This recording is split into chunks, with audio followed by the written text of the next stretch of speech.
मैं अपने भाषण को शुरुआत करने से पहले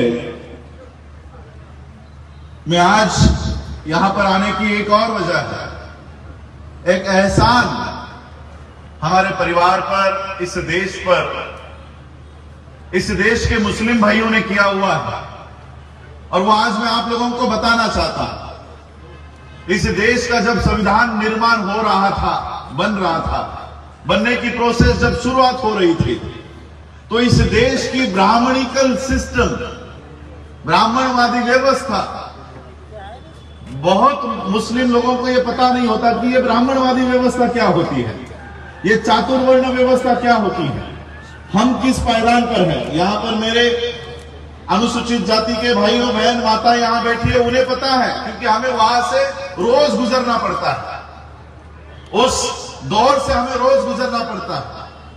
इस दौर से बाबा साहब भी गुजर रहे थे, बाबा साहब खुद बैरिस्टर थे, लेकिन इस देश की ब्राह्मणी व्यवस्था नहीं चाहती थी कि इस देश का संविधान बाबा साहब निर्माण करें। इस देश का संविधान बनने की जो कॉन्स्टिट्यूंट असेंबली है, उसमें बाबा साहब चुनकर जाए, ये यहां की ब्राह्मणी व्यवस्था नहीं चाहती थी।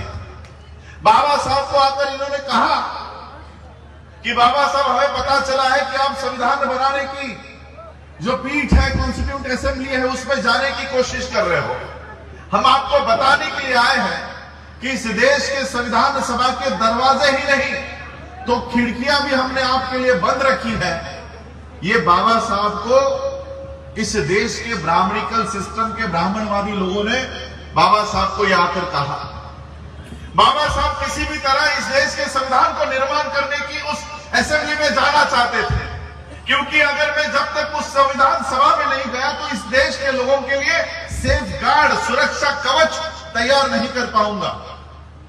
बाबा साहब की इस व्यथा को पश्चिम बंगाल के मुसलमानों ने जाना, पश्चिम बंगाल के मुसलमानों ने पहचाना। बाबा साहब बंबई से, महाराष्ट्र के बंबई से उस संविधान सभा में जाने की कोशिश कर रहे थे, लेकिन बाबा साहब के लिए उस संविधान सभा के दरवाजे बंबई से बंद कर दिए गए थे कि हम आपको आने ही नहीं देंगे। बाबा साहब अम्बेडकर जी को पश्चिम बंगाल के मुसलमानों ने पश्चिम बंगाल में बुलाया और उनकी चुन के आई हुई सीट उन्होंने वो बाबा साहब को दी और बाबा साहब को कहा कि बाबा साहब, हमारा बंदा नहीं गया तो भी चलेगा, लेकिन आपका उस संविधान सभा में जाना जरूरी है। चुन के आई हुई सीट मुसलमानों ने बाबा साहब को दी और तब जाकर बाबा साहब संविधान सभा में गए। 2 साल 11 महीने 18 दिन तक बाबा साहब ने इस देश का ही नहीं, पूरे दुनिया का सर्वोत्तम संविधान बनाकर इस देश को दिया। इस देश का संविधान बनाने में जितना हक इस देश के अनुसूचित जाति के, हम लोग कहते ना संविधान आमच्या बापाचा है, बोलते ना आमच्या बापानं लिहिला है, लेकिन मेरे बहुत लोगों को मैं बोलना चाहूंगा, अगर इस देश का मुसलमान बाबा साहब के साथ खड़ा नहीं होता तो बाबा साहब संविधान नहीं बना सकते थे। आज त्याच उपकाराची परतफेड करायची वेळ आलेली आहे। आज उसी एहसान को वापस करने की बारी आई है और इसलिए उस संविधान सभा में जिसमें बाबा साहब को इस देश के मुसलमानों ने भेजा, आज महाराष्ट्र के विधानसभा में इसी पुंजानी को बाबा साहब का ये वंश भेजने का काम करेगा। आपके एहसानों का हम तो चुका नहीं सकते उस दौर का, कम से कम एक पुंजानी को तो हम अंदर दे सकते हैं। याद रखिएगा, 20 तारीख को जब आप ईवीएम मशीन देखोगे, बहुत सारे चिन्ह होंगे, कमल होगा और क्या है, तुतारी है, क्या है, तुतारी है। अब हम लोग महाराष्ट्र में हैं, तुतारी मुतारी सब सेम है।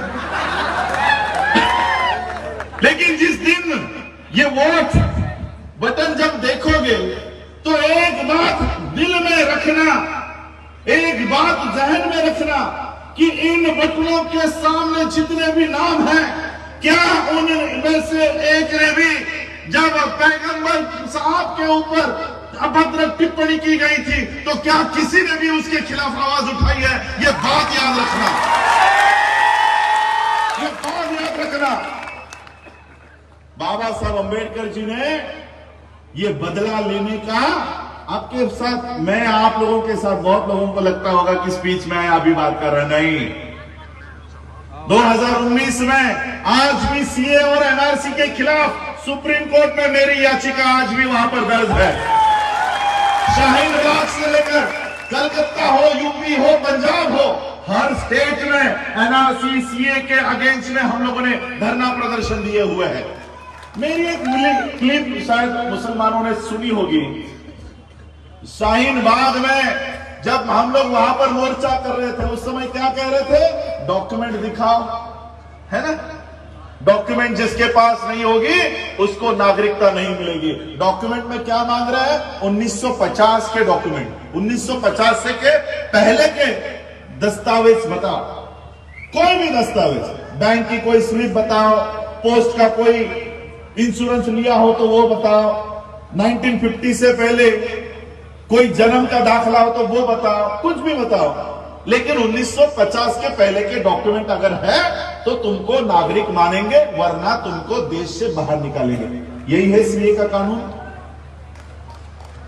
अभी इलेक्शंस आ रही हैं, कमल भी खड़ा है, कमल में से उड़ी मारा हुआ तुतारी भी खड़ा है।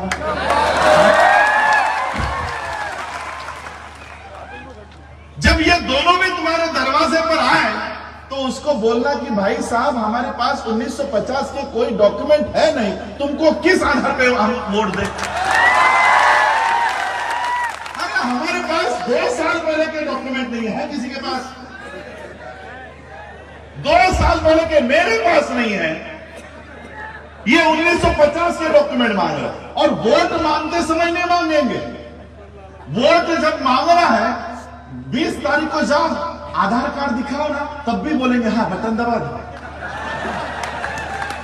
आधार कार्ड दिखाने पे भी वोट ले लेंगे, राशन कार्ड दिखाने पे वोट ले लेंगे, इलेक्शन आईडी दिखाने पे वोट ले ले, ड्राइविंग लाइसेंस दिखाने पे वोट ले रहे। यानी वोट लेते समय हमारा ड्राइविंग लाइसेंस चलता है, वोट लेते समय आधार कार्ड चल रहा है, राशन कार्ड चल रहा है, लेकिन नागरिकता देने की बात आती है तो आधार कार्ड नहीं चलेगा। उन्होंने बोल दिया था आधार कार्ड नहीं चलेगा, ड्राइविंग लाइसेंस नहीं चलेगा, राशन कार्ड नहीं चलेगा। इस देश का प्रधानमंत्री वोट लेने के लिए हमारा आधार कार्ड वैलिड है, नागरिकता देने के लिए कहता है ये वैलिड नहीं है। तो जिस वोट के आधार पर यह प्रधानमंत्री बना है, अगर हमारा वोट तुझे प्रधानमंत्री बनाने के लिए वैलिड है और अगर तू हमको नागरिक बनाने के लिए ये आधार कार्ड वैलिड नहीं मानता, अगर तू हमको नागरिक नहीं मानता तो हम भी तुझे प्रधानमंत्री नहीं मानेंगे, हम भी प्रधानमंत्री नहीं मानेंगे। और इसलिए इन ताकतों को रोको। आज मुझे, क्योंकि आज आप बता रहे थे, बैठे बैठे पुंजारी साहब बता रहे थे कि हमारे इतने वोट्स, ऐसे ऐसे लोगों को उम्मीदवारी दी है जिनके 2000 वोट भी नहीं है, जिनके 2000 वोट भी नहीं है। मान्यवर काशीराम जी एक बात कहा करते थे कि जिसकी जितनी संख्या भारी उसकी उतनी भागीदारी। जब संख्या आपकी है, जब वोट आपके हैं, तो हमारे वोट पे जिसके 2000 वोट भी नहीं है, ऐसे लोगों को हम क्यों चुन के भेजें? और एक बात कही थी, वोट हमारा, राज तुम्हारा नहीं चलेगा, नहीं चलेगा। अगर वोट हमारा है तो राज भी हमारा होगा, लेकिन ये राज कब होगा? कब होगा? बाबा साहब, ये पिछले 5 सालों में जो जो आपके साथ हुआ है, ये आप शायद आज भूल गए होंगे। क्या क्या हुआ है? मॉब लिंचिंग हो, सीए हो, एनआरसी हो, इस सब का बदला लेने का तरीका बाबा साहब ने दिखाया हुआ है कि जिस दिन वोट डालने की बारी आएगी तब ये बदला लेना। क्या बोला था अमित शाह, बताया आप लोगों को दिल्ली के इलेक्शंस में कि कमल का बटन इतने जोर से दबाओ। क्या बोला था आगे? इतने जोर से दबाओ कि मुसलमानों को करंट लगना चाहिए। कौन कह रहा है ये? कौन? इस देश का होम मिनिस्टर, इस देश का होम मिनिस्टर जिसकी जिम्मेदारी है कि इस देश के लोगों की रक्षा करना। इस देश में किसी का भी अगर खून भी बहता है तो उसकी जिम्मेदारी है कि इस देश में दंगे फसाद ना हो। वो आदमी कह रहा है कि इतने जोर से दबाव कि मुसलमान मरना चाहिए, मुसलमान खत्म होना चाहिए, शाहीन बाग तक करंट जाना चाहिए। ये बात याद रखना, जिस दिन 20 तारीख को बटन दबाने जाओगे, ये बात अपने याद में रखना कि इसी कमल ने और उसी कमल में से आए हुए इसी तुतारी ने ये बात हमारे लिए कही है। ये बात याद रखना। जिस दिन 9 नंबर पे पतंग का बटन दबाओगे, वो इतने जोर से दबाना अमित शाह को नहीं, लेकिन फडणवीस कांप पाएगा। इतने जोर से दबाना, इतने जोर से दबाना। और इसलिए मैं आप लोगों से गुजारिश करूंगा, बाबा साहब को वोट देने का अधिकार देकर आ गए। इस देश की ब्राह्मणिकल सिस्टम नहीं चाहती थी कि सभी लोगों को वोट का अधिकार मिले। वो चाहती थी कि इस देश में केवल ब्राह्मण, बनिया और क्षत्रिय, इनको ही वोट देने का अधिकार मिले, महिलाओं को भी वोट देने का अधिकार ना मिले। इस देश की ब्राह्मणिकल सिस्टम वो काम कर रही थी। मेरे पास 1-2 मिनट और बोलता हूं, फिर रोकता हूं। वो नहीं चाहते थे कि इस देश के सभी लोगों को वोट का अधिकार मिले। बाबा साहब लड़े, झगड़े।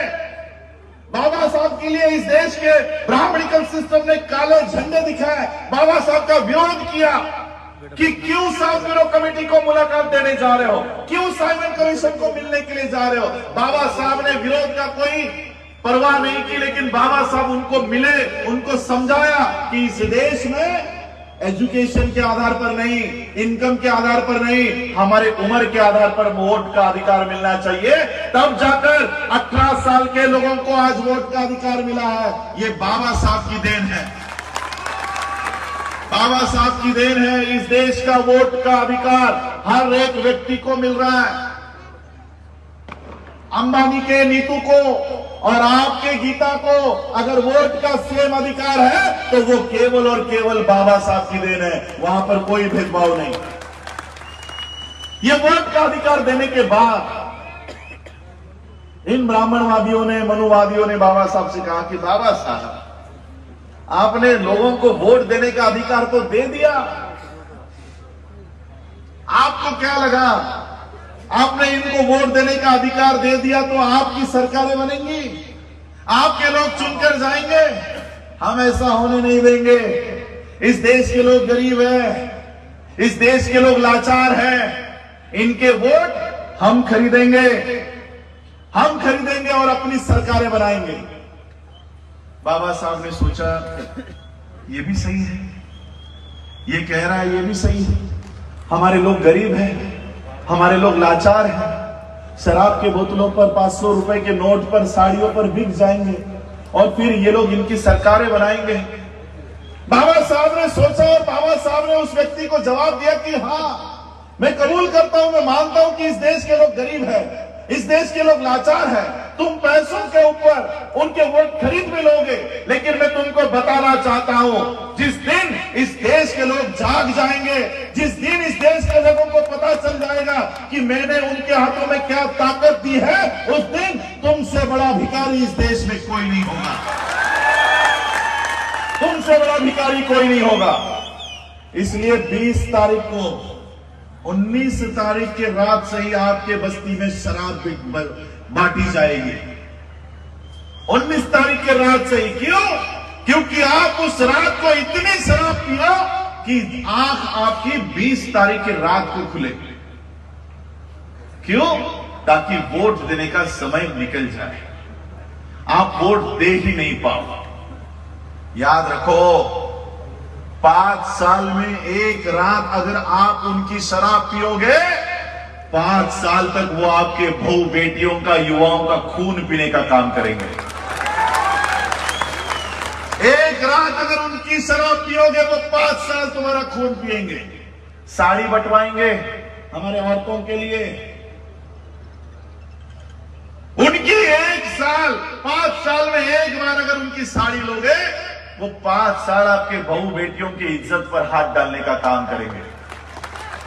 इसलिए मैं गुजारिश करना चाहूंगा, मुस्लिम, दलित, बुद्धिस्ट, ये 3 कम्युनिटी 100% वोटिंग होनी चाहिए। 100% वोटिंग।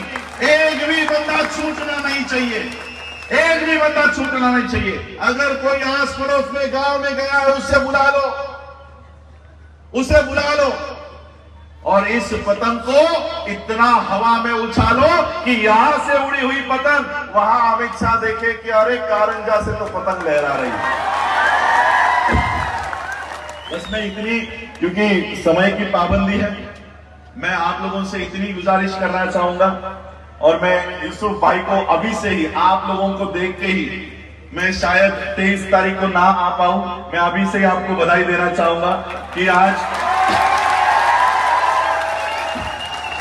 कारंजा मानोरा से ऐसे बोलने वाले लोग हमें कारंजा के महाराष्ट्र के विधानसभा में भेजने हैं। महाराष्ट्र के विधानसभा में हम उनको देखना चाहते हैं। समाज की आवाज बुलंद करके हम इनको भेजना चाहते हैं। आप लोगों उनके पीछे डट कर खड़े रहिए, इतने ही मैं अपील करना चाहूंगा। आप लोगों ने मुझे, खास करके अनवर भाई ने मुझे बुलाया, और खास करके आज इस कार्यक्रम के लिए सलमान लाला जी में यहाँ कहाँ गए, बैठे हुए हैं, नीचे ही बैठे हुए हैं, वो खास मुझे वाशिम से यहाँ पर, मेरे कार्यक्रम छोड़ के नहीं, थोड़ी देर के लिए आपको जाना होगा, तो वो मुझे यहाँ पर लेकर आए, तो उनका मैं गुजारिश, शुक्रिया अदा करना चाहूंगा। हमारे विक्की भाई भी यही नीचे है, इतनी फास्ट ड्राइविंग करके, क्योंकि मुझे 8:30 बजे यहाँ पहुंचना था, तो मुझे यहाँ पर लेकर आए, मैं उनका भी शुक्रिया अदा करता हूँ। और यूसुफ भाई को मैं तहे दिल से अभी से ही बधाइयां देता हूँ कि आने वाले समय में आप, हमारी और आपकी मुलाकात बार बार कारंजा में नहीं हो पाएगी, तो हम आपको महाराष्ट्र के मुंबई के मंत्रालय में देखना चाहेंगे।